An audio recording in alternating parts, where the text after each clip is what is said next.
back. Team England, the Lion's Den podcast. It's me, Tony, captain, joined by Chris. Whoop whoop, hello. And joining us, special guest, Heavyweight Champion of the World, Manny Cheema. Whoop whoop. How we doing, boys? Thanks for having me on, man.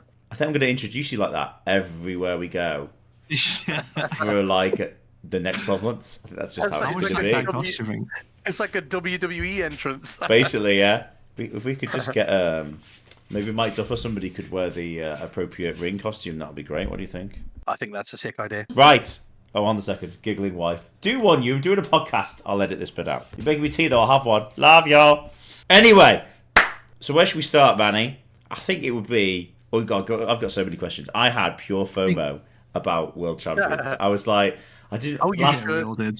Yeah. You should. Anybody who didn't go... Go on, tell us about it. What did you think of the event as a whole? It was incredible. It was actually incredible. So I have to start it off by saying this, right? It is the second best event I have ever been to. Ooh, second. That's how good it was. Well, nothing's ever going to top the WTC, you know? So it was the greatest singles event I've ever attended. There you go. That rephrase makes it sound a lot better. But no, yeah, I think the WTC is the best event I've ever attended, but I think that's because the level of like camaraderie and stuff like that is on another level because, you know, you've gone as a team. So there's even more like tight-knit people working together every night on lists and pairings and stuff like that. So I think because you're always with your team at WTC, I really, really like that. I think, you know, the community is what the hobby is about. So I think that's what WTC is never going to be topped for me. But except for by another WTC, you know what I mean? So that's that. But it definitely was the best singles event I've ever gone to. It felt like WTC for singles. I was going to ask you a question, but I was going to say, is it because... Two questions, really, Manny. Is it because you had such a big chunk of probably a 40k community that you are familiar with and know already, it felt like a bigger team event? And do you feel like the standard of player meant that the event meant you were like even more hyped and focused going into game one than you might be for a normal like GT or Super GT kind of thing? Oh yeah, 100%. So I was talking to a few people beforehand. Like me and Josh spoke about this in quite a bit of detail because me and Josh went together. Me and Josh went out there together, and I think one thing definitely to say about it is that the level of player was kind of like every round you played was round 5 of a GT over here. That is intense. And, that's a lot. I'll jump in and say we have a long-running kind of, I say joke, maybe, that like, and we talked to the Americans about it a bit when we were seeing them at big GTs and WTC and stuff about, like, their super majors. They might go through 3, 4, 5 even games and not see anybody who's a really high-level player until they hit a teammate or something along the way. But in the UK, because it's a smaller community, it's a smaller country, end of day 1, game 3, and you haven't seen any good players, you know you're going to be in for it the next day, the next morning. Yeah, but that's the thing though, right? Because you do go to an event knowing that your first 2, possibly 3 rounds will be slightly easier and less challenging than the harder ones at the end. Whereas for this event, it wasn't like that because, I mean, to go, by definition, like the world champs of Warhammer, to go, you have to be a champion of your country.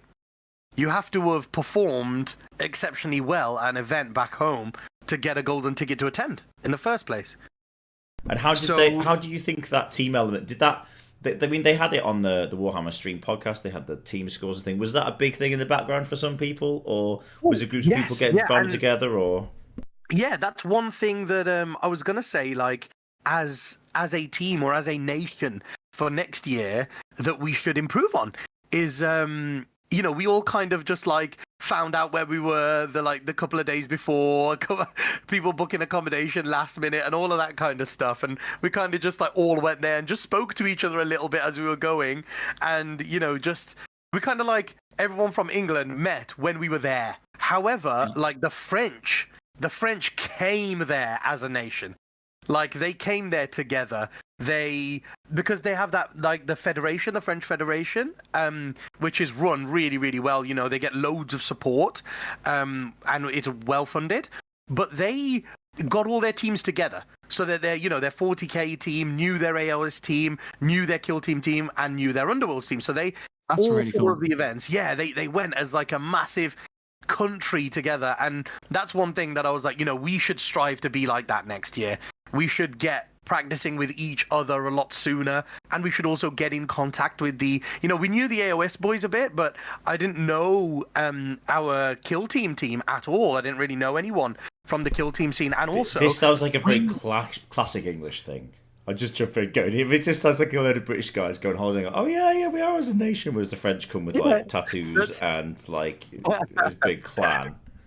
But that is how it felt. I think we felt very amateurish as a nation compared to the French. They really came to try hard at this, and hats off to them. They did insanely well. I mean, we didn't do too bad. I think we came third overall. It was either fourth overall, third overall. I think we came third overall, and we didn't even have a team for Underworlds. So we didn't even have a team in one of the 4 events, and we came like third. And I was like, imagine if we just, all of us had communicated beforehand and had a look at, who is playing Underworlds at the moment and seen if we could get a team to represent and go, which would have been very, very cool. But yeah, hats off to the French, man. They did exceptionally well. And the US. The US won it all, I think. As a nation, they did the best. Yeah, so, I think from an outsider's perspective, for me, that it's very. I don't think it was communicated very well before the event. I don't know if it was different for a player. I don't know if you got different emails saying how the entire structure would work. How the point system worked, like across the games altogether. For me, I had absolutely no idea. I was just listening to the guys on the stream talk about certain things and what qualified you to score so many points, and it was just like it just didn't make sense at all. I was like, I think a bit more clearer communication a few months in advance would be a lot better for next year, just so you can build that then. Because I think it was right if you were the highest placing of your faction, you got more points compared to say someone who's finished higher than you, but they were like the 10th place person in their faction. Things like that as well. I'm not so sure about that, but in the rules pack it said something about what points were earned for different things, and I know like the top 10 got different points or whatever it was as well.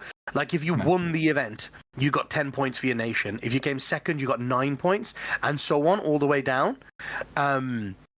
So I know for like winning the event and podiuming, coming in the top 8, those things got you more points on best overall, on painting, on best general as well. So I know about those ones, but I don't know about like the faction ones and things like that. I wasn't fully clued up. I didn't fully read into it, and this is what I mean, right? As a team, we didn't kind of look at all of this stuff in depth as a team. Which I think, like I say, I think that's something to strive for next year. Do you think that's partially because lots of people went into it with a singles mentality of I could be the next world champ or the first world champ even, and so maybe where other nations already have that team set up and they're already running down that, we just aren't that at that stage. The Polish will always say we don't know how you get a WTC team together because you're a group of singles players that spend half the year being the best singles players you can be. Then you start to think about a team event like for the second half of the year. The French have their national team set up that is massive and draws literally thousands of people into it. America is now launching its big, huge team setup itself. Is that an aspect of that, or do you think is that simplifying it too much? Yeah, no, I guess it could have been, actually, to be honest, because like it comes down to one of these things where going into the event, we were all aware that, we have to like change our expectations a little bit for this event. It's going to be a lot harder than any other event you've been to. But I think all of us secretly still thought, you know what, I can win this though. So I think everybody did have a little bit of that singles mentality for sure. Like, but also like we just didn't even communicate with any of the other England teams for, like the AOS guys. We only met them on the flight out there and stuff like that. We hadn't had any prior contact and speaking with them and stuff, which we should do. I think from there, should we leap into pod? And you could tell us about your pod and how that shaped up. The event, first of all, the venue.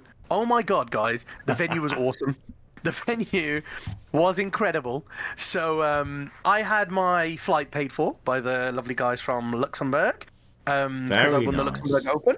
So I had my flight paid for by those guys, and Nas had his accommodation paid for But as we all know, accommodation in America is like 2 queen beds in the same room. So Nas was like, "Oh, just come and bunk with me," kind of thing. Yeah, so I went in and shared with Nas. So that was a pretty sweet deal. But guys, that hotel, the Hyatt, where they held the event, that's where Nas was. And guys, the hotel was so much nicer than it needed to be.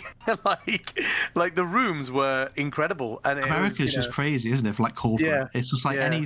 I have been to events over there in these hotels, and they're just ridiculous, aren't they? They're just huge, and the conference rooms are enormous. Yeah, it felt so weird in there because you went in and it was like the inside was like open plan, like you could see the walkways to the doors of the different rooms like in a square going up, and it was like you could see up like 30 floors.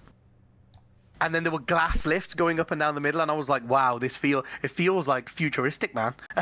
And I was like, "This is incredible." I was like, "Am I here to play 40K or what, man?" Like, it was insane. Compared to some of the weird, like, Cadbury's factories and rec centres and school halls, I'm thinking of all the weird places we play 40K. I mean, some of the crazy places WTC's taken us.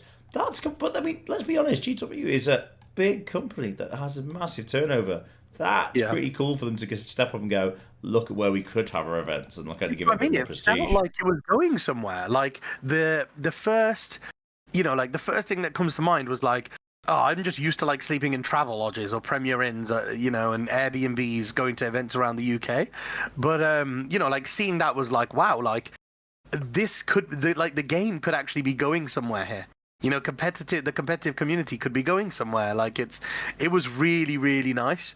And like even downstairs, the place where they held it, it was like there was like the lobby level, and then there was like 2 exhibit levels beneath. So it was like underground, and it was a massive, massive hall. The shop outside was incredible. They bought a massive Terminator out the front, and I thought that was really cool. And the narrative, guys, I want to give a shout out to the narrative.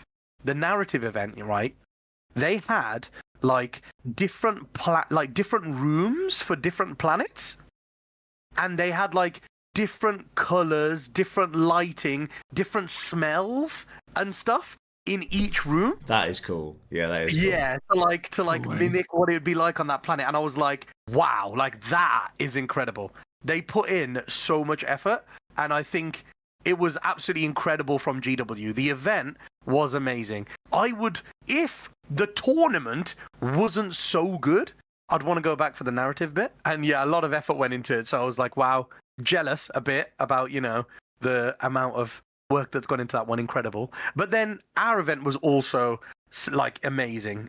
Like it was laid out so well. All the terrain was standardized, so that's really good. There's nothing worse than like turning up to an event and then going, half the terrain is the terrain you said it was going to be, and this half the terrain is just random stuff. Did you have the issue that we had at the UK event that they ran, where it was you turn up to one table and it was like this orc terrain, which was utterly useless, and then there was still the orc terrain. The orc terrain obviously was slightly different from the rest. Which is the best? Just saying. But I think a lot of people knew that the orc terrain is a bit different from the rest. Sure. So I think people were a bit better prepared for it, and I quite liked it. I liked the switch up of terrain. I like playing on different terrain sets, just like I like playing on WTC.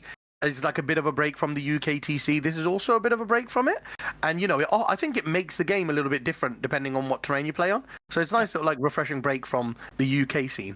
Interesting. How do you think about the way it was ran, sort of in general? The biggest issue that I saw was that the clocks. Yes. Comments on that? Yeah. So the clock thing, it was advantageous and also not advantageous. Like, for example, for me as a Chaos Space Marine player and for Eldar players, it was great because CSM and Eldar, I think, are the 2 most powerful factions right now. And if you make the right plays with both CSM and Eldar, it's quite hard for other players with weaker factions to try and beat you. You know what I mean? You can just lock someone out of the game by making the right moves. And if you don't make a mistake, it's almost impossible for them to win. Yeah, and by not playing with the clock, it allows you to have, an extra 20 minutes. Instead of playing your game in an hour and a half, you can play 1 hour 50. for, you know, like for your game, and know that, okay, I can take a little bit longer with my decisions to make sure I make the correct ones, and it makes it a harder game for my opponent. So there was that element to it, so it was great for me and Eldar players and other CSM players, but I can imagine it wasn't great for people like Boris and John, who had to play like the Shadow round, which was like the 4th round of the day. If the first 3 rounds have run like half an hour over each, then they're playing, instead of playing till like midnight or 1 a.m., they're now playing till like 1:30 in the morning. So it's not great for the players that have got to go like the whole way and stuff like that. Did you see anything that side of it that we probably don't see on stream, we don't see in interviews, where players are like, oh man, if I wasn't so tired, I wouldn't have done this? Was there some of that at the event or around the event, or? Yeah, so there was one thing, like Boris, when Boris had to play the Shadow round against John, they went into it and they were playing servo skulls, and like, yeah, that's Boris great, isn't it? Boris had never played that mission before and stuff like that, and you could just see in his face that he wasn't really there. Like, he was there, but he wasn't really there anymore. Like, you could see it on him for like a good 10 minutes. He just looked absent, like he was asleep but not asleep. And I was like, wow, it takes a toll. The amount of time that they've been playing for takes a toll. However, the not playing with the clocks was, I don't know, I felt maybe a little bit unfair for other players, like say World Eaters. World Eaters really benefit from, like this aggressive play style, going into challenging sections of the board, challenging your opponent's section of the board and stuff like that, and really putting the pressure on, and then going, right, come and make choices, come and make tough choices. Now, normally, if you've only got an hour and a half each, then your opponent has to think quick, like, okay, he's just hit me with like 5 different threats. What am I going to do? Which ones am I going to deal with now? And then they've got to make a snap call and go with it. However, here, like a Eldar player or a CSM player could have gone, okay, let me just take 5-10 minutes and think about this. What is the right way that I can deal with these threats that they've hit me with? So, it kind of takes away from those kind of World Eaters armies where everything's in the open, like they don't really have anything hidden. You kind of know what they do, and they're not really very tricksy, like their tricks are just open in front of you kind of thing, you know what I mean? So, I don't know, it was kind of 50-50 on the clocks, but it was nice to see games go to like natural conclusions, like no one losing because they didn't finish their game or anything like that.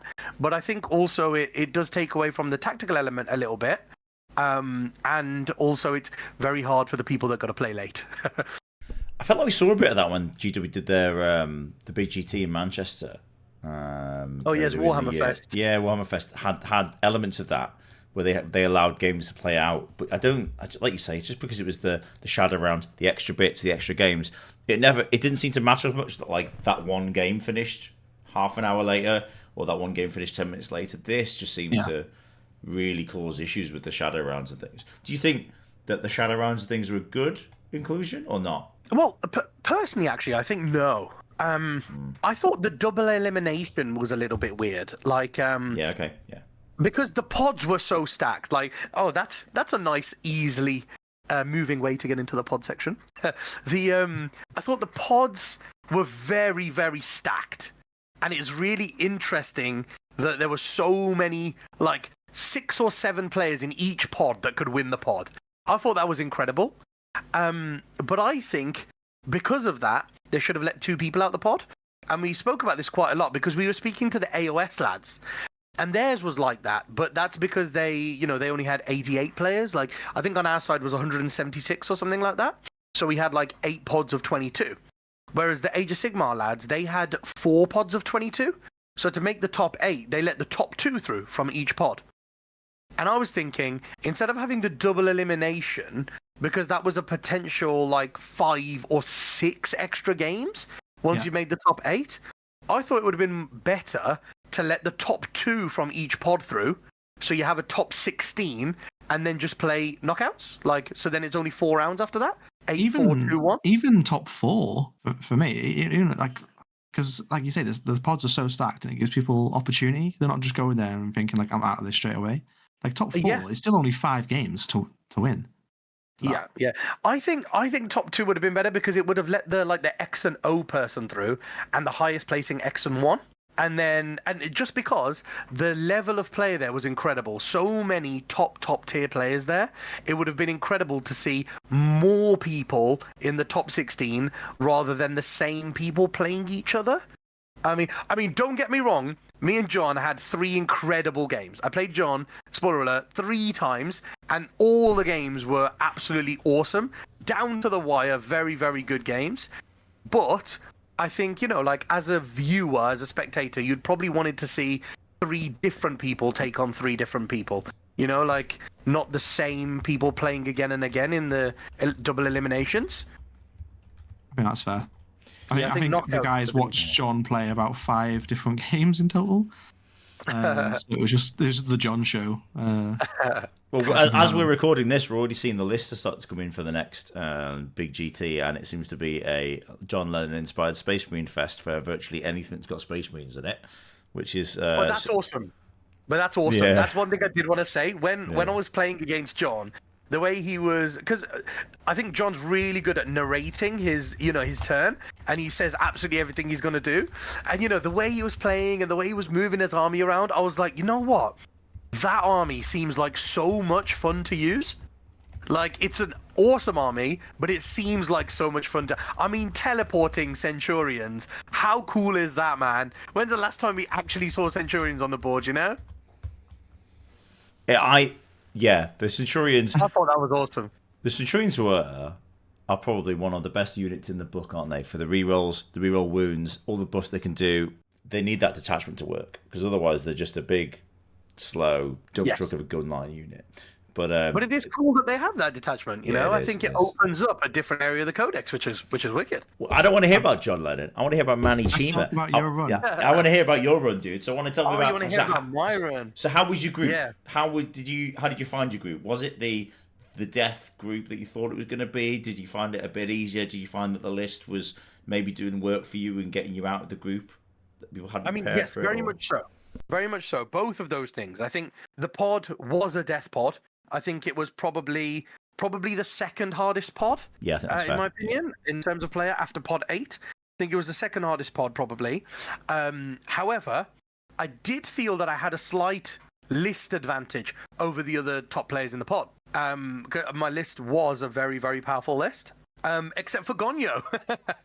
I think everybody in my pod was praying for me to hit Gonyo, and I was sat there going, please not Gonyo, please not Gonyo, please not Gonyo. What was Gonyo running that was so bad for you, Manny? So Gonyo was running Tau, and he was running 50 breaches. When you've got a lot of accursed cultists with not great saves, a load of breaches is not what you want to see on the other side of the table. Fair. Yeah, okay. Yeah. So, but round 1, and super, super cool, right? I played Alex Matheson representing, guess what country, guys? Go on. South Korea. Yeah, South man. Korea? Yeah, I played someone from South Korea round 1. I thought that was awesome. I think that you'd never get that opportunity anywhere else, right? Exactly. And that's one of the things that I found so great about this event. I played someone from France, Australia, USA, South Korea, so many players from around the world. I thought that was great. So yeah, I mean, Alex was using Custodes. And they looked really cool. He had a really nicely painted Custodes army. However, it was a little weak into the current meta. It didn't really stand up to CSM so well. And there was a key point in the game where he kind of came out with his whole army at 1 unit of legionaries that I'd changed to objectives. So I think what was quite good that he noticed is I was going to stay pretty static. I put 1 unit of legionaries cleansing 2 objectives in the middle of the board, and I used my Nurglings to get deploy. It was a Rhino turn 1. It was a Rhino to get deploy, and then a unit of 5 legionaries. And once I did that, I was like, this is the plan. I'm going to try and do this for 5 turns and not really engage as little as possible and just keep getting my secondaries. And Alex was in the position where, he'd taken tactical. So his might be a little bit unreliable on what he scores on his secondary, so he's got to come and fight me for primaries now. He realized that early, and his thinking was that, if I charge with everything and get my whole Custodes army in the middle, you probably can't kill it all. And I was like, I'm not sure about that. The hitting power of the CSM is a lot. Like if I use the advance and charge, on all 3 accursed at the same time, they're all gonna hit very hard. But he took his chance and he bought his whole army out essentially. But yeah, then he ended up losing the trade-off, the attrition war in combat, because there's just so many cultists. And one thing we found is, although custodies are good at holding objectives, when a cursed cultist charge them and kill 2 or 3 of them, and don't lose very many back in return, the cultists start out OCing the custody bricks on objectives. That was the big takeaway from that game. The bricks don't look that durable. You think 5+ invuln, 6+ fear and pain, I'm going to get through them. But actually, they just stay, don't they? They just stick around. They grow back in there. Both players' command phases. They're so hard to get through. Yeah, they are. It's the T4 as well, them being T4 instead of T3. Massive, It's harder to wound them. Then, 5 up invuln is like a third of all the damage going away. Then the 6 up feel no pain. Then 3 models come back in my command phase. 3 models come back in your command phase. By the next time you're hitting them, 6 models have come back. And it's like, they're just a little bit too cheap for what they do, shall we say. Yeah. And they shouldn't be OC2. Like, that's massive. Them being OC2 is... pretty insane. They should just be OC1. They shouldn't be able to OC6 on an objective in a command phase. That's a little bit too powerful. Yeah, having played against them, I agree with all of the comments you have made. So that one swung your way. Yeah, and then in round 2, I played a lad called Jaden Iwasa and his Chaos Knights, and my God, was his army beautiful. They were all converted. They were all painted super nicely. There was freehand all over the night, and I believe he got 2nd best painted overall in the entire event. And that is some going, because I heard there was a lot of competition here. I think Boris, I heard Boris talk about it. Yeah, and his was amazing. You look at Boris's army, like that's winning best painted at like pretty much every UKTC event. It's like incredible. Goes to this event, and it's like he made the top cut, but then was like the bottom third, I think. The man flew a display board to America, people. I don't know how much that cost him, but like that is just crazy. Yeah, but Boris, like he said himself on the podcast, the Fireside podcast. It was a really good episode as well, by the way, guys. Like if you haven't listened to it, listen to it. It's Boris. I suppose we're allowed to give plugs for other people involved in the England setup. Shout out to Ignite.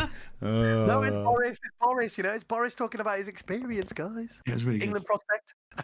And but he even said himself that he made that top, the armies on display going for best painted, but he felt like he was in the bottom third of the armies on display, and that's with his display board and everything. And his army looks beautiful, and he felt he was in the bottom third of the best painted armies.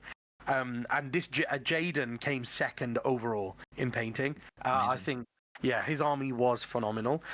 However, it was Chaos Knights, which is a good matchup for CSM. And this is a matchup I was really looking forward to, actually, because I played Chaos Knights before when I played against Josh at LGT. Now, I got really, really lucky against Josh to win that game, but it was a bad matchup for my army because I had 2 Forge. You didn't have the Chosen then, did you? No, I had 2 Forge Fiends and Abaddon on his own, not even in a squad. That's it. And after that, it was loads of Chaff Cultists. And this was the kind of army that I was really scared of back then. But putting the 3 Rhinos with the Chosen in instead of Abaddon and his Cultists, it makes it such a big difference. And I thought that swung it from a bad matchup to actually a good one, not just a 50-50 one. And so it was really good to get that game in and see if it actually worked on the table. And it was quite heavily CSM favored, that game. Yeah, I can see that. I've played that match. They're really good. So we got past the death round, because rounds 1 and 2, guys, were the death rounds, especially round 2. There was a lot of people knocked out, right? Yeah, a lot of people you must have seen losing big games as well. Yeah, I was looking around, like Josh lost round 2 to John Lennon, I think, and then Liam Vissel lost to Quinton, Nick Nanavati lost to Boris, and so many. I mean, I think Brian lost as well. Petford had lost by then, and also Dennis lost as well then. Nas as well. Nas had lost. Innis had lost. Yeah, like literally everyone was just dropping Like for like the number of top players you were hearing about that got knocked out in the first 2 rounds, I was like, wow. Like, we thought this was going to be the toughest event that there was to win, and we're being proven exactly right. It was insane. The next game, I don't have much to say about the next game. What was the next This one? is the game I was praying not to play. And the game that everyone was praying I had to play. I played Gonyo, Andrew Gonyo, first thing on Saturday morning, and it was funny because Andrew is a lovely guy. So nice to play on tabletop, so nice to play. His army was savage, but also it looked beautiful. So Andrew's army, I think, looked a bit better than Boris's. Now, Boris knows I love his army. His army's phenomenal, and he paints very, very well. That's fighting talk, Manny. Yes, and I think Gonyo's did actually look better than Boris's. Gonyo put in so much effort. Shout out to Ignite, boys. Shout out to Ignite. There we go. Yeah, it wasn't as good. Savage. But no, yeah, Gonyo's army was phenomenal. I thought he was also... Him and Boris had this joke every round where they were coming up to each other asking if they'd lost yet. Because they both recognized that they were both trying to go for best general. You know, 2 top-tier players with amazing armies. And the funny thing happened... I mean, I think Boris put it in the best way possible to put it on his podcast, actually. And he said, this was a terrible matchup for Manny. The one that he didn't want to play in the pods, but he did the most Manny thing possible. And I think I did do the most Manny thing possible. So this was, like I say, an insanely bad matchup. I should lose this game if it's a normal mission. But that's where I got lucky, you see, is it wasn't a normal mission. This mission was the one where your home objectives don't count for any primary points at all. Only the objectives in No Man's Land count for points, and then they start disappearing. Oh, the Alpha Omega. Oh, God. Yes, this was Alpha Omega. And I looked at Gonyo, and I was like, bro, this is a bad matchup for me. And he was like, yeah, I agree. He was like, it's a good matchup. And I was like, but I think the mission, if rolled well, the mission could tip it in my favor slightly. And Gonyo was like, I also agree with that as well. So I was like, well, I'm going to take the Manny chance here. And I stacked all 3 of my rhinos to the bottom right, and I looked at Gonyo and I went, bro, roll the dice, because I think this objective is going to be the one that stays at the end of the game. And I looked at Gonyo, and he rolled the first dice, and he rolled a 1, which was the top left, and I was like, cool. So, because we were like 1, 2, 3, 4, 5, 6, let's see which one disappears first, and he rolled a 1. So I was like, okay, so that top left one, where I've put nothing, that one's disappearing first. Cool. And then I was like, now roll 1 more dice, Gonyo. If you roll a 4, 5, or 6, then this objective where I put my whole army, that's going to be the one that stays at the end. And he rolled a 6. And I was like, oh my God, we are in with a shot here. Classic Manny. Yeah, so you just played everything. Super defensive, or you just held the objectives you needed to, and that was it? Didn't score any primary, I'm assuming, on the side? No, I stacked my entire side towards that objective. Yeah. And then I kept trying to just deny the ones that he was going for, and then they started, as my resources started running out, those objectives started going away. So then I was like, okay, now I can just sit like the chunk of my army on the one that's going to stay at the end. Hey, so Manny does Manny things. Manny takes the worst matchup in the tournament and goes, hey bro, it wasn't that bad, all worked out great. Oh, heartbreaker for Gonyo. But it sounds like you had a great game against him though. Yes, yeah, it was a very, very good game. So where did that lead into, Manny? Who was next? So next was Brian Doherty, and his World Eaters army was very, very cool. He's the one who has inspired me to get my World Eaters account. I really liked his list. I thought they were very, very cool. And he had just beaten David Gaylord, so he was undefeated in the pod as well. Yeah, he just beaten Dave, and I was like, okay, so he's really good. Brian is really good, and I was like, I've got to go into this. I know it's a good matchup because World Eaters versus Chaos Space Marines is a good matchup for Chaos Space Marines. Especially my version where I have just as much combat as they do, but I also have a Nurgle unit of Accursed, which is a 21-man unit that doesn't do anything in that game. So I've got one unit I can put in a line across the front of my deployment zone and go, even if you're 8-bound move and hit turn 1, they're hitting some cultists that aren't very good in this matchup. So that's the advantage that I've got in that game. However, I was like, okay, he's a very, very good player. He's undefeated. He's beaten 3 top-class players already. So, just take it as it comes. But again, in this one, I went with fixed. However, because I played that game before, I actually went with deploy and no, sorry, I think it was cleanse. One of the two is either deploy or cleanse, and I did it with assassinate because he had a lot of characters. I think he had like 6 characters, and from experience, a lot of the World Eater's characters don't really join squads. And that's exactly what he did. You know, he had the Lord Invocatus not joining a squad and the Juggerlord not joining a squad. And then there was also Angron. And I was like, okay, there's quite a few assassinate points up for grabs here. But it was that front screen. That front screen was just really tough for him to kill. And he had to put a good amount of resources into that, meaning that he actually got hit back pretty hard. So he lost a lot of his resources while dealing with my chaff that I didn't really need in that game. And also rhinos are a big problem for World Eaters because they can't really open a rhino in the shooting phase. They've got to charge you, haven't they? And that's just bad. Exactly. Yeah. So that was a bad matchup for the World Eaters, and I went with the secondaries that were going to help me the most in that game and managed to get the win. And then we moved on to the final game of the pod. Now I was in a little bit of an advantageous situation going into the last game in the pod of even if I lost this game, there was still a fairly decent chance I would progress to the next round because I played Anthony, but Anthony had just lost to Dave. So Brian had beaten David Gaylord, but then I had beaten Brian, and in the same round that David Gaylord had just beaten Anthony Vanilla.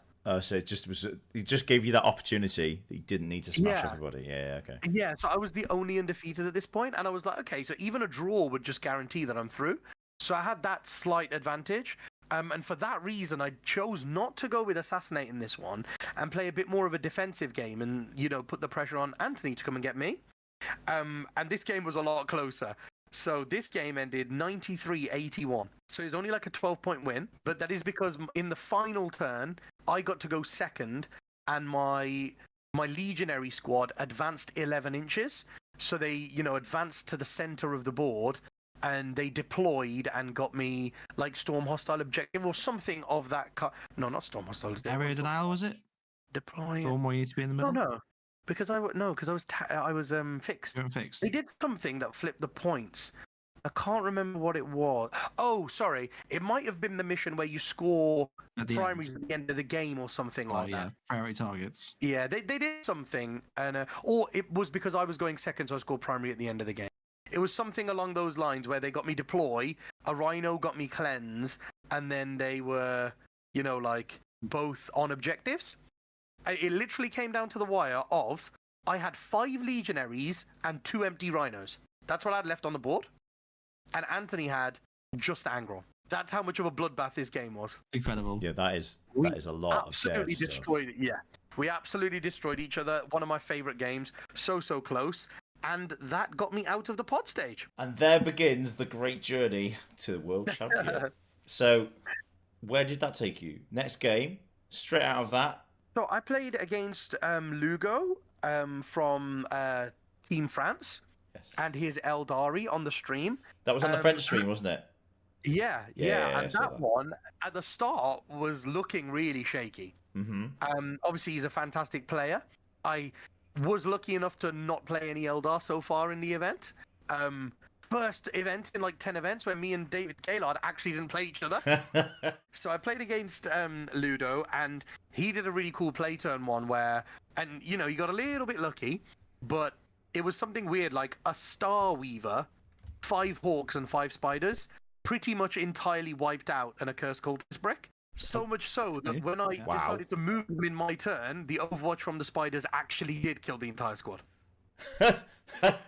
Yeah, that's completely normal and happens every game. Yeah, so it's like the math of it, like 5 Hawks, a Star Weaver transport, and 10 Spiders wiped out an entire Accursed brick, pretty much.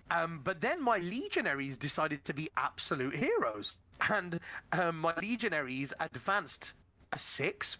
So they jumped out the front of the Rhino, and then I was like, right, I need a big advance. I'm hoping for like a 3 or a 4. Got a 6. I was like, okay, now we're on. I need like a 7-inch charge on the Hawks.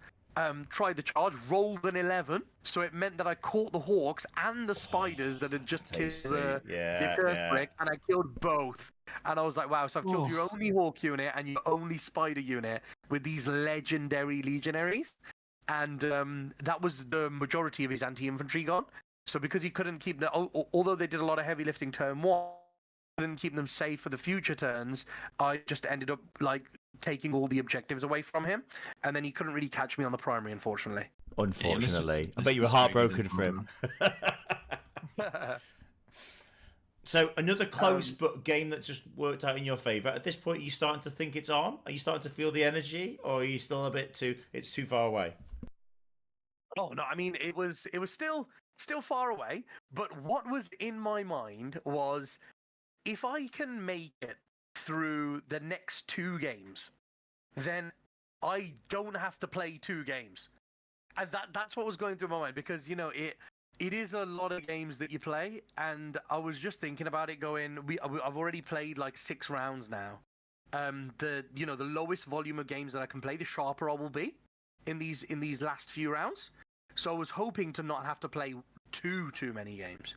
So I was like, basically the way it worked is, if you won round 7 and 8, at the end of the day, you would be the only undefeated player. Then there's a shadow round after, that 8th game. There's a shadow round where the people who were coming up through the losers bracket play each other. And then on Sunday morning, there's another round with the guy that wins that death match, and he plays off against the person that the undefeated player beat at the end of day 1.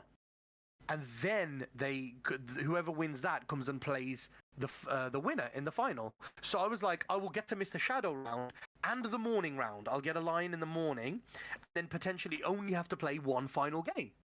And that's what really was driving me. I was like, okay, if we can, just hold it together, use all your brain power in these next 2 rounds, and don't think about having to play a shadow round, basically. And then I played my first of 3 games against John Lennon. And again, that was an absolutely fantastic game. I love John's list. Like I was saying, it looked like it was so much fun to play, but also it was powerful. And, I got the full taste of that in like the first turn. I tiptoed an accursed unit out onto like an objective or something, or into a position where they could advance well the following turn. And John looked at them with the sense and just went, take them off, Manny. Just remove them. They're all dead. And he just removed an entire accursed brick with 6 Centurions. And I was like, you've done that while also killing a Rhino at the same time with las cannons. Yes, this is going to be a very, very tough game. And it was like, I really, straight away after that, was like, wow, those Centurions need some respecting. They do need some respecting. This game, it had like an unfortunate ending. And, the scores got reversed a little bit, so that it was a 68-60 to me. And, I was just informed that I was playing in the next round. So John actually ended up beating me by 2 points, and then the refs came over and they were like, John, there was something played incorrectly, so you're actually going to go through to the winners bracket rather than the losers bracket. And I was already at my next table, at a losers table, a losers bracket table, going for the next round, expecting to then have to play in the shadow round, when I got told, oh, you're playing Lockie now. So I was like, oh, okay, cool. Like I was shocked, but also like, okay, where do I go to play the next game? So I just rushed off into my next game. Just in the zone. Yeah, just in the zone. And then I was like, okay, back in that situation where if I just win this next one against Lucky, I will get to dodge 2 games again. So the mind state was back into that, okay, we might not have to play 12 rounds. But yeah, absolutely fantastic game against John. Got nothing bad to say about the game, about John either. And, congratulations to John for finishing second at the event. And he was really sporting, like really, really sporting. Do you know what? And I think I think that you can see that he feels the same way about the games in his. He's done, as we record this, he's done a recent video with Art of War to talk about his World Championship event and how he thinks it went. And I think that there's lots of respect for both of you. I think you can see that in the games where, as we were talking just before we came on to record, you both articulating what you're going to do and how you play in the game. But genuinely, there aren't very many games of 40k that I've ever watched the full stream where I can't turn it off, and then I've actually gone to my wife afterwards and gone, oh my God, this has happened. This person's just done this. And this person's... Do you understand the chances of this happening? Like, it was such a great set of games to watch. I think all those games are some of the best stream games of 40k I can think of, in all honesty. Especially at the top end. The second game was the one. The second game was classic as well. The second game was incredible. So you went on to... Well, we'll come back to that, because you went on to play Locky. Yeah, I went on to play Locky after that, and this game came right down to the wire. So Locky had the other version of CSM. So again, I had the pleasure of not being able to, not having to play CSM right up until this round 8. Didn't have to play any CSM mirror matches, but then I hit this bit and I was like, okay, I know that in the CSM game, that version of the list has a slight advantage over mine. You know, they've got these Obliterator units and a second Forge Fiend that are actually very good at killing accursed cultists. So I was like, there's going to need to be 1 or 2 moments in this game where I hardcore go out to deny his primaries.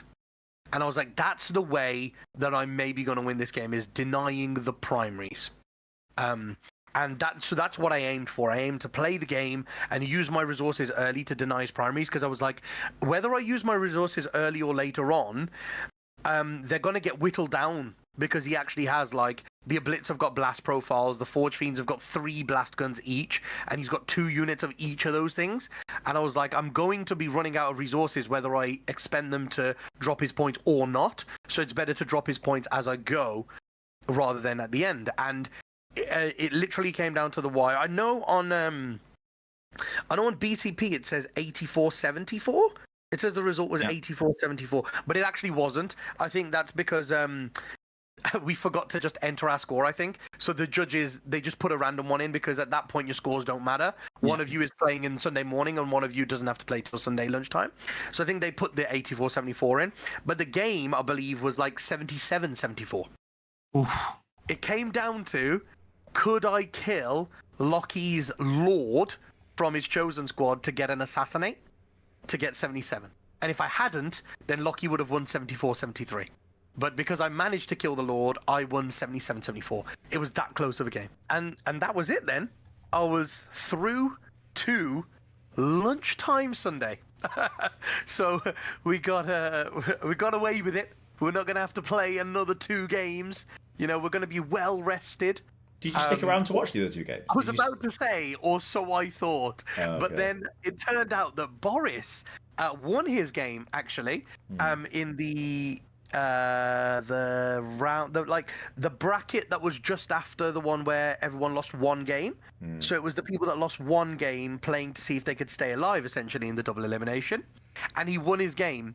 So he was going to play against John Lennon. And like I said, John Lennon's army was really interesting. So I wanted to see if I could pick up on any more of John's, you know, like tricks that he can do and stuff like that, and different ways that he might play the game to how he did against me. So I wanted to watch that, but then also I wanted to cheer Boris on as well. So I actually did stay for the whole of it until the end of it. Yeah, and that was kind of crazy staying to the end of that. And it went all the way as well, and John managed to get the win there. I just want to say a massive congrats to Boris, though. He got best overall, man. He came 4th in the standings, and he had incredible paint. He got best overall, so that was... I know that that's what he wanted, and that's what he went out there for. That was his main goal. So I'm chuffed to bits for him that he got that. So and that leads us, straight into the big games, buddy. Yeah, that led us to, you know, the game in the morning where it was... So, because Lockie's only loss was to me. Yeah. So Lockie was undefeated, and me and Lockie were in a good position when we played, because we were like, right, because we're the only 2 undefeated going into that round 8, we both don't have to play the death match, which was the one played by John and Boris. That was after round 8, because we were like, okay, so whoever loses out of me and Lockie plays the winner of Boris and John in the morning, and the winner of that game plays the undefeated player. Yeah. So because I was the only person to beat Lockie, Lockie gets to play the winner of John and Boris. So in the morning, it was John versus Lockie. And they had a fantastic game from what I hear. I actually had my lie-in. I was like, you know what? I'm going to rest. I was up till like 2 with John and Boris watching their game. But I'm not going to get up at 8 like they have to.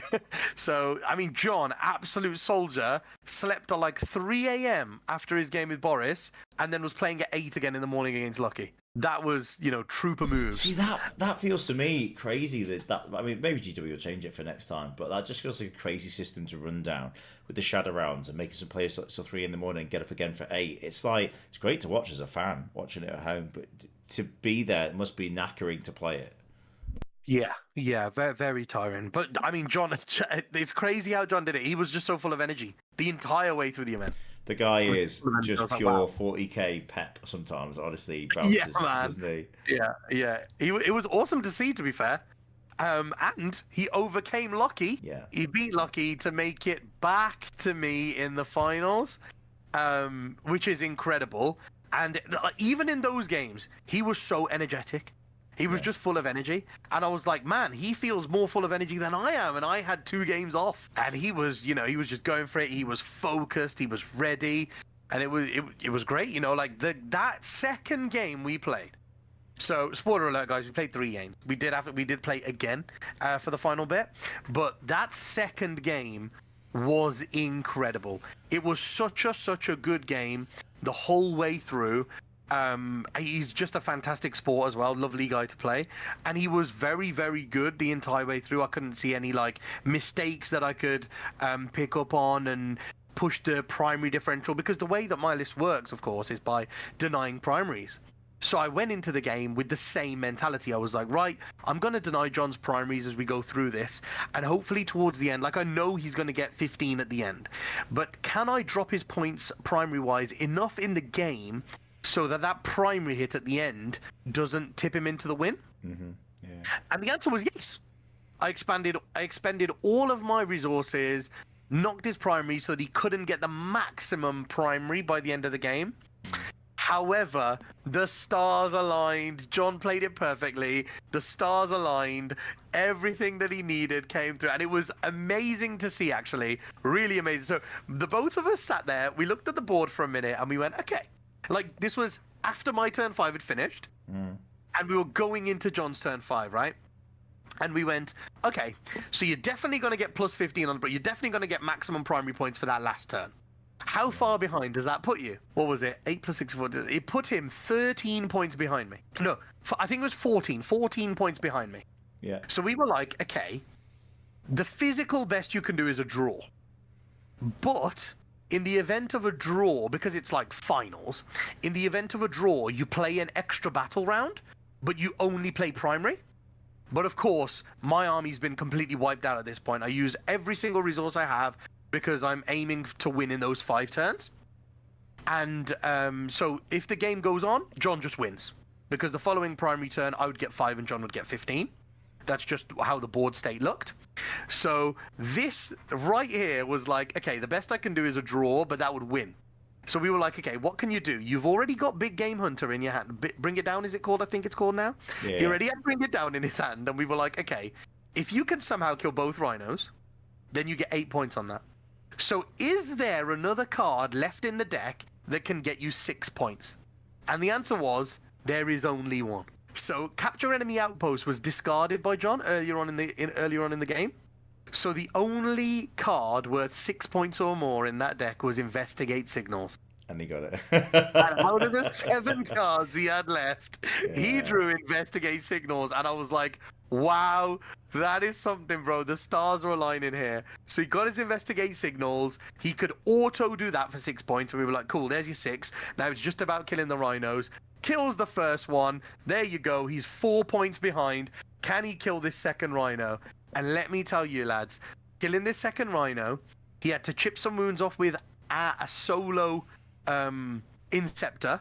He had to shoot it with Uriel Ventress's Company of Heroes, and then he had to make an 11-inch charge with Ventress's unit on this rhino.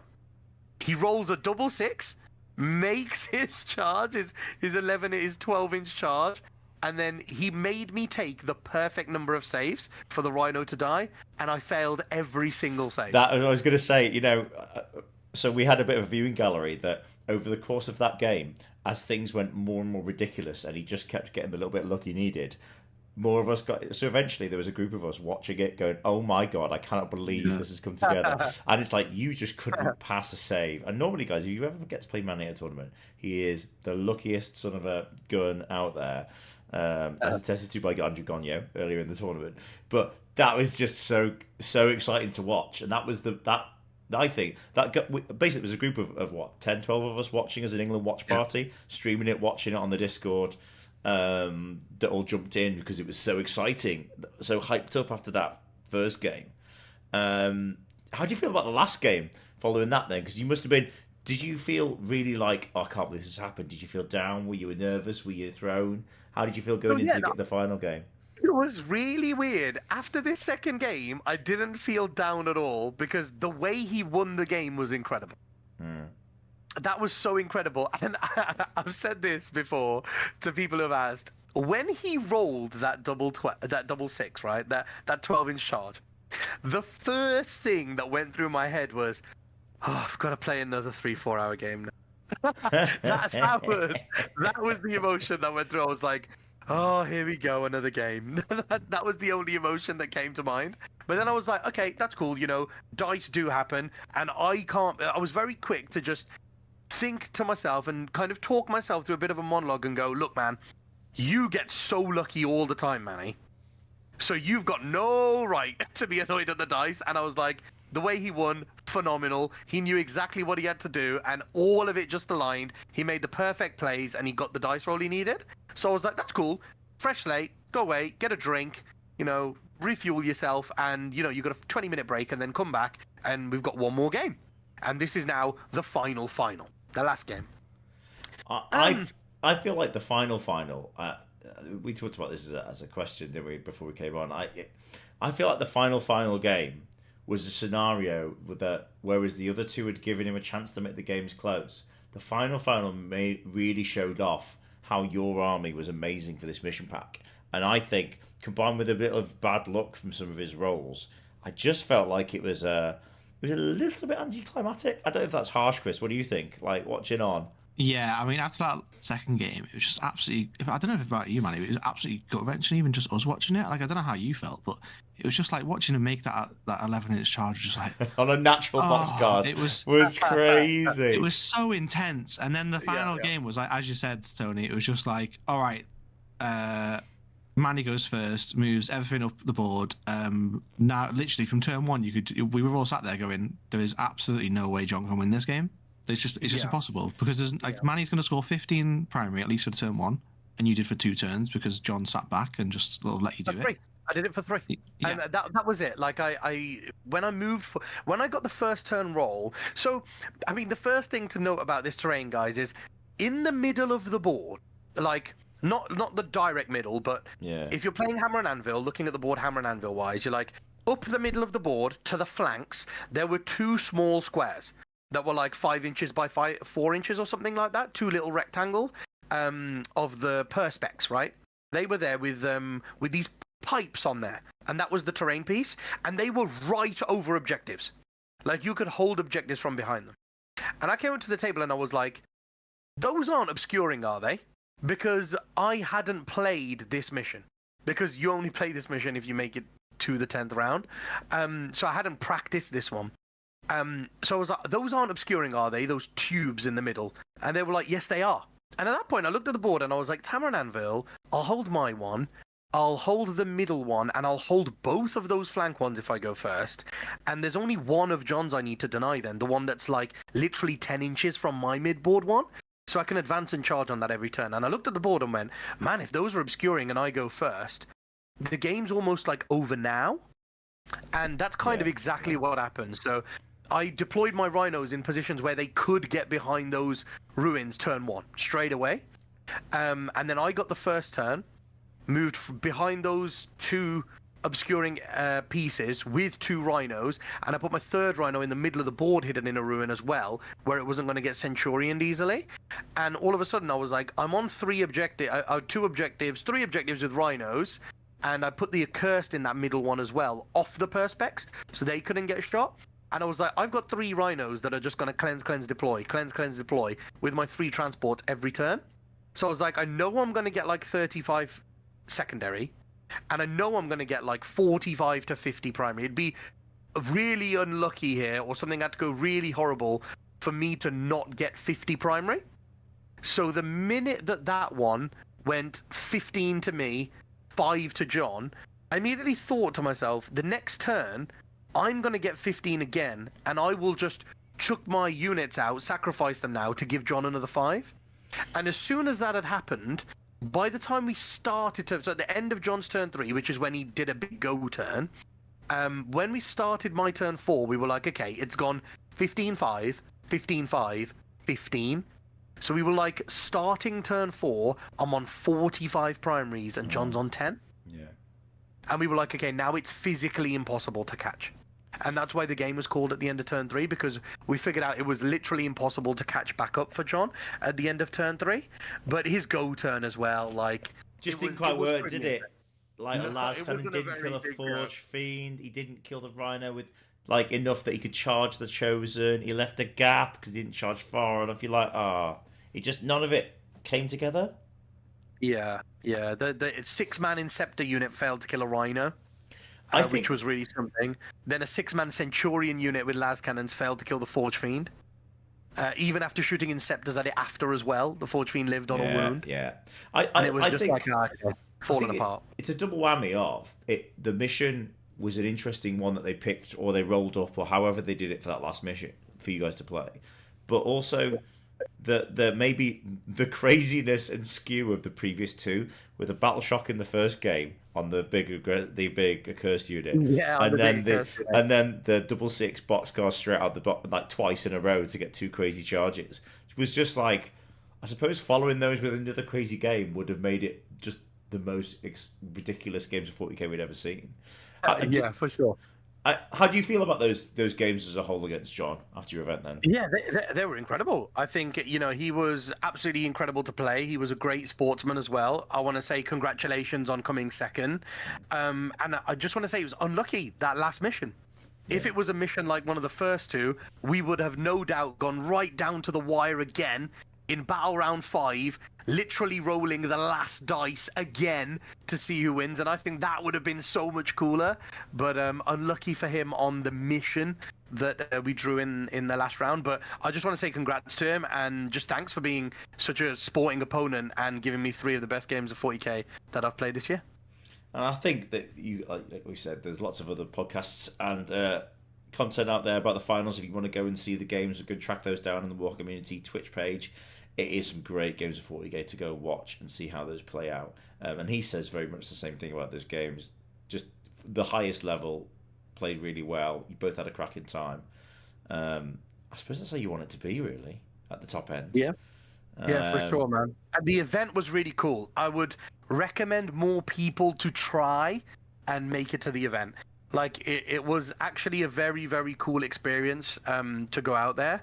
And I genuinely think that I've not heard anything bad about how cool the event was, how good the event was, and how well it was run, and being able to play players from all over the world. I've just heard good things about it from literally everyone in attendance. So I think the drive for golden tickets is going to be a lot more this year, and I think the competition's going to heat up, and it's going to be horrific. It's going to be a lot more. UKTC events this year are going to be the biggest shark tanks you've ever seen in your life. Yeah, they said, is it Leicester's coming up? Is it Leicester coming up that's already got, I don't think there's golden tickets events to this one, though. Oh, is it not? Oh, okay.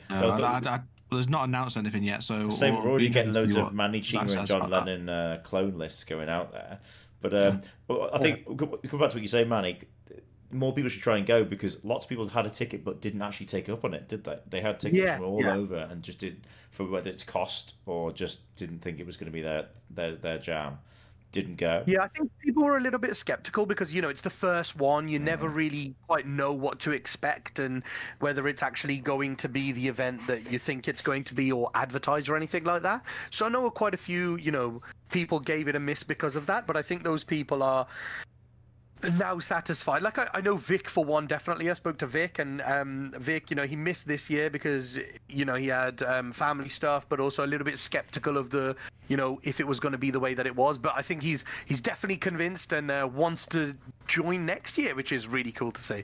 So it's things like that, like top players are wanting to go now, and I think the competitive scene is going to get a lot more interesting and cool over the next year.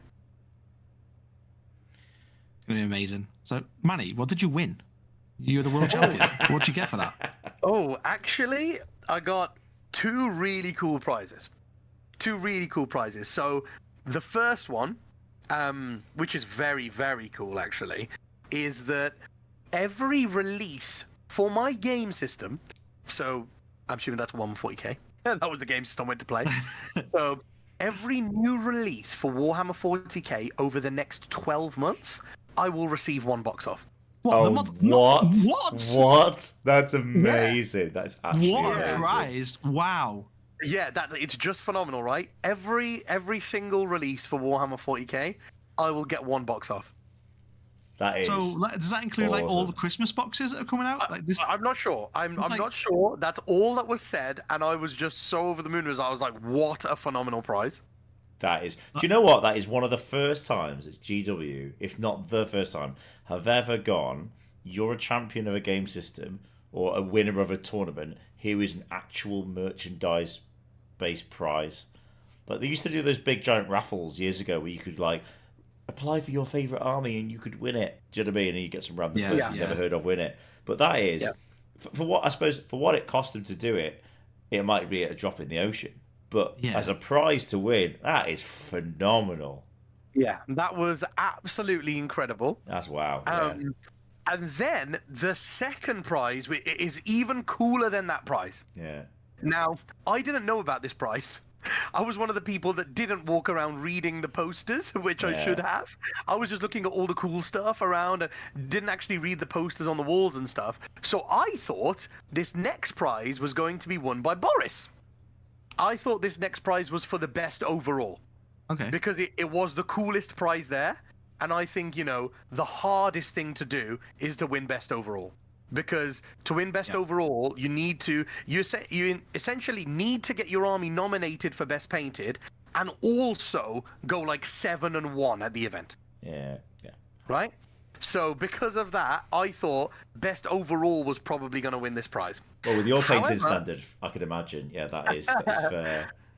However, they decided to give it to best general, and the prize was the new Lieutenant Titus model. Now, I don't know if you've seen that, guys. It's like a 3-foot statue of Lieutenant Titus, and he's like stamping on a gene stealer. It looks very, very cool. 3 foot tall, and apparently the first one, I'm going to get the first one that's made, and it's going to be hand painted and sent to me. Which is just incredible. Just to go with the memory of being the first one, dude. Being the first champion of Warhammer, I think that is fantastic. It's so cool, and it's gonna go straight in Glasshammer. It's gonna go straight. Get in a nice cabinet locked away. That one, Manny. I think that's. It's going to go in the store, for everyone to see. Yeah, that's going to be very, very cool. I'm really, really happy about that prize. That was absolutely. It looks incredible. So much work has gone into it, and I think there's only 1,000 of them. There's only going to be 1,000 of them.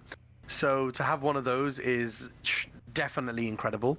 So I got that, and I got the 1 year of every new release, and I forgot about the third prize. The third prize was also very, very cool, and me and Boris both got this prize. A golden ticket already for next year's event. Yeah, that is awesome. So you're actually going to let some people win golden tickets this year, Manny, yeah? So yeah, we already are going to next year's event, which is phenomenal. That puts a lot of the stress off, right? That's just like, you're just chilling now. You're just going like... It's really cool. Like, you can just take whatever you want. That's it, mate. The first one was so good. The first event was so good that I'm so chuffed already to be going to the next one. That was prize enough in itself, and the other two on top of that is just phenomenal. The prizes were incredible. Thank you, GW, for such a fantastic event and the awesome prize as well. I'll be hitting you up with some Necrons, Manny, any loose so. Well, there's only one more thing that we have to talk about, isn't there, Chris? And that is there's about one little announcement we need to make. Team England selection news. And so we are in the process of picking the Team England team, as you guys might know, and that's a process that's been ongoing since we finished the WTC last summer. We had August to kind of recruit, get back our love for 40k back, did our captaincy system set up in September, opened our recruitment, and we've got people playing games and trying hard to show why they will make the top 8 players for the team.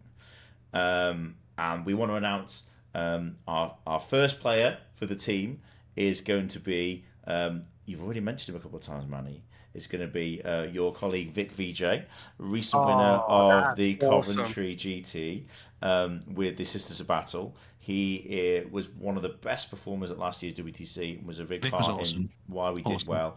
Very calm, level-headed player, great in our team chats, great in our army composition discussions as well. So he is the first name on the roster.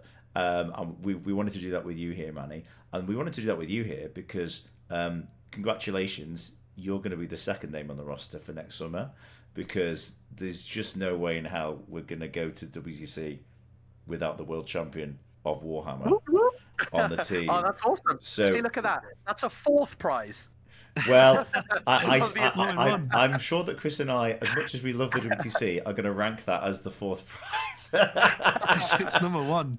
What are you talking about? But I know that the World Champs has had lots and lots of coverage around it, but I know that you had a great time, dude, and I think you performed in an exemplary fashion, and you did yourself proud, and you did your nation proud, and you're a worthy champion with an innovative list that smashed everybody you came up against.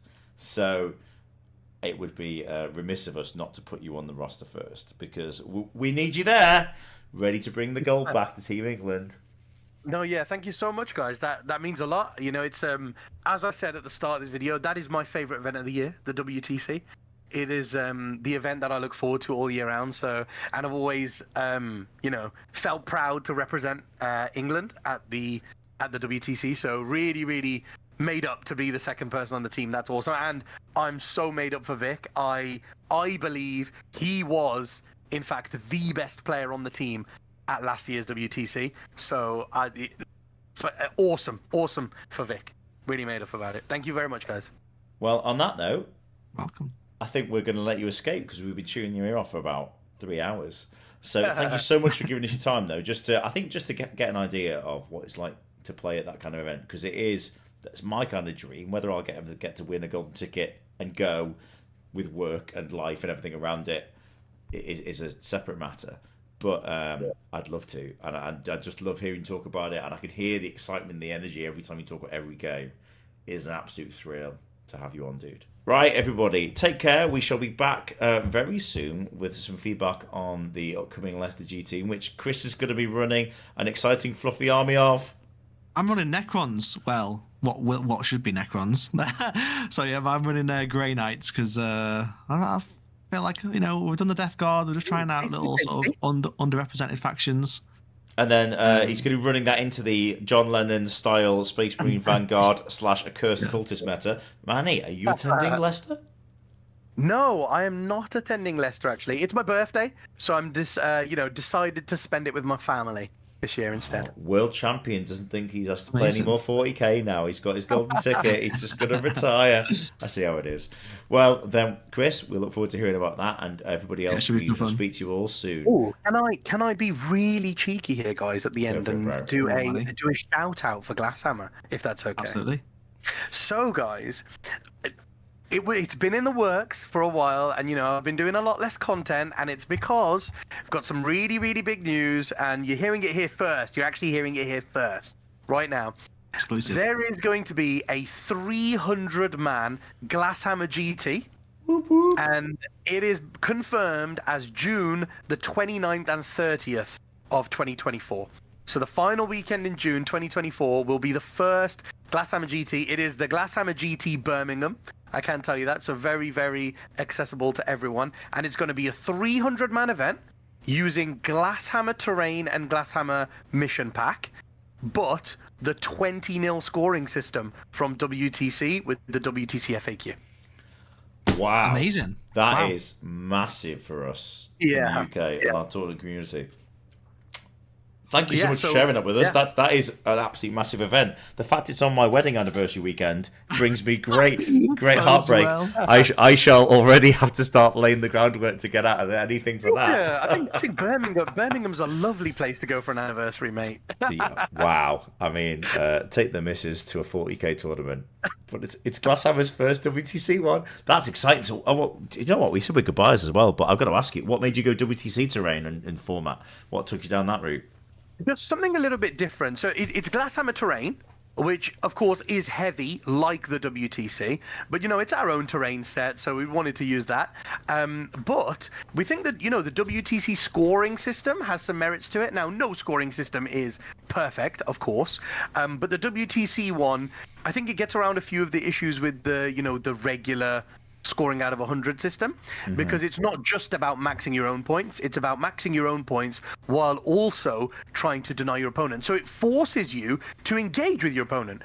We think that there's quite a lot of armies right now that can just go, I'm going to score 100 but not really interact with you so much. So is it not going to be win-loss then, Manny? Is it going to be yes, it will be. It's going to be win-loss and then points as the second tiebreaker. Okay, cool. That's massive, isn't it? So because currently in singles, you win a game by a point. Oh, that's it. I got the win. You get the loss. It's the big. I push on. You fall down. WTC makes that. Oh, it's a 10-10. It's a draw. It's an 11-9. Yeah. You might get the win, but you're getting 11 points, and somebody could be on. How many? I mean, 300 man. Is that going to be 7 games? 7 games? 6 rounds. It'll be 6 rounds. Somebody's sitting on 120. And you get your average of 60 because you just edged people. There'll be a lot of draws as well, I imagine, in this, so I don't think you need as many rounds. Yeah, so it's going to be interesting, actually, because we've decided to slide the scale down 5 points to avoid the masses of draws that you might get. So it's going to be WTC's 20-0 scoring system, but only a dead-on will be a draw. So winning by 1 to 5 is 11-9, then 6 to 10 is 12-8, and so on. So instead of having to win by 51 to get a 20-0, you have to win by 46 to get a 20. Well, because otherwise we think that's interesting. Yeah, that's interesting. Yeah, it's quite interesting, right? Something a bit different, and we thought, different is cool, and also it's WTC, so hopefully, the European crowd that gets a lot more practice with WTC FAQ and WTC scoring. Hopefully, a few of them will come over, and also it gives, I think the English team here. There's so much competition for it, and I think a few more events doing WTC style scoring and FAQ might help more people in the community want to apply for England in future, and if we can help that with an event, that'd be really cool. That is fantastic news. Well, that is definitely the point. I was going to say that's the point to end on, but go for your question. I've got one last question. Will there be a golden ticket, Manny? Oh, will there be a golden grabs? Now, we need to arrange that. We're hoping for it. So I think we will apply. We will be applying, and just fingers crossed we get one, because that would be incredible. And then awesome. Manny's going to play in his event, win the golden ticket, and then just keep it. So he's got 2. No, see, that's another selling point of the event. If you want to go to a tournament and not have to play me, that's the one to go to. And on that note, we're calling the podcast. That's it. Dude, thank you so much for your time. That's been really awesome. Thanks for having me, guys. Mate, congratulations. And guys, thank you for joining us again. Thanks again to Chris for joining us. You're welcome. No snoring dogs this evening. And we shall catch you very soon. So at the end of another successful episode, the only thing left to say is if you guys could hit the like button and even hit the subscribe button for us, that would really help us to grow on YouTube. You can find out more about Team England through our Facebook link below and our Discord. Feel free to join and get involved there. If you do want to even support Team even further than that, you can find us over on Patreon as well. And this podcast is available via Spotify and all good podcasting services. Until next time.